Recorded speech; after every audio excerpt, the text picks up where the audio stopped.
Moi, je veux disparaître, je veux même pas diriger. Quand j'ai l'impression d'avoir bien dirigé, c'est que j'ai pas vraiment dirigé.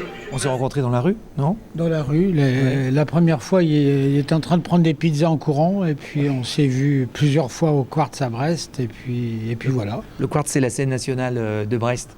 Et Olivier aime beaucoup la musique, donc il venait au concert. Et voilà, il a voulu, je crois, témoigner de la cuisine du concert. Non, pas tellement Non. la cuisine, faire quelque chose autour de la musique, et puis d'essayer de faire communiquer l'énergie qu'il a. Est-ce que c'est possible de communiquer l'énergie qu'il a en concert dans un film? C'est ça. Le mystère de la musique, d'être un peu, oui, dans les coulisses quand même. Transcrire l'énergie du live, de la musique live, et de ce qui tourne autour de la musique. C'est-à-dire, c'est pas que le concert, la musique, c'est la préparation, c'est l'ébullition pour préparer un projet, et le transcrire sur l'écran. C'est ça? Oui. Dans les concerts de Jean-Christophe, il se passe pas mal de choses.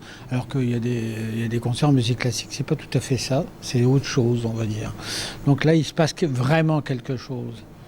Et quand on aime la musique classique, c'est pas mal d'essayer de faire partager ça aux spectateurs, puisqu'on est à la télé. Voilà.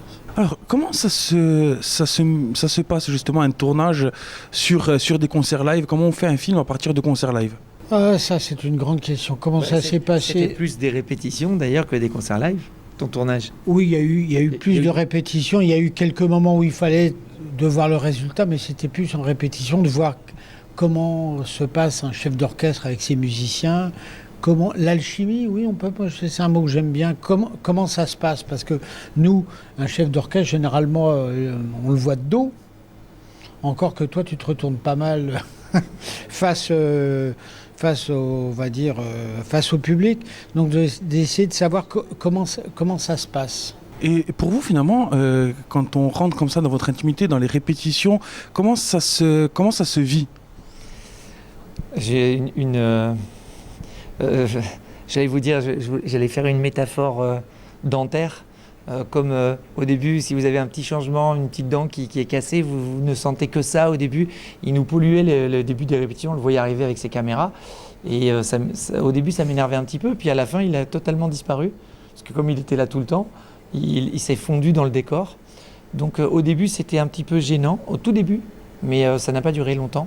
Après, on n'a plus senti le petit dent cassé. Et excuse-moi de te comparer à une dent. Non. Non, mais il a été d'une discrétion et d'une gentillesse incroyable. Et du coup, voilà, parce que c'est vrai que finalement, même si la musique, on essaye de la vivre au naturel, justement, le fait de se parler en répétition, etc., c'est quelque chose d'intime. Et qu'il y ait une caméra qui filme ça, qui pique ça, moi au début ça m'a un peu énervé, mais ça n'a pas duré. Et finalement, de présenter ce résultat, donc finalement, cette intimité ici en Corse, chez vous, on peut imaginer peut-être quelque chose de particulier, une présentation particulière aujourd'hui? Moi, ça me touche puisque c'est quelque chose qui... Après, moi, j'ai pas fait le film, hein, je suis juste dans le film, mais donc c'est Olivier qui a fait le film et c'est à lui que le mérite revient totalement.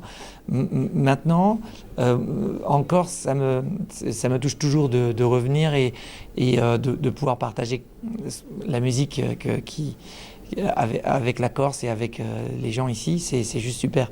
Le fait est que le film, finalement, c'est assez intime et du coup, de le partager, de l'amener en Corse, c'est un petit peu... j'arrive avec mon journal intime. C'est pas ça, c'est pas un journal intime, c'est plutôt le sien, le journal intime.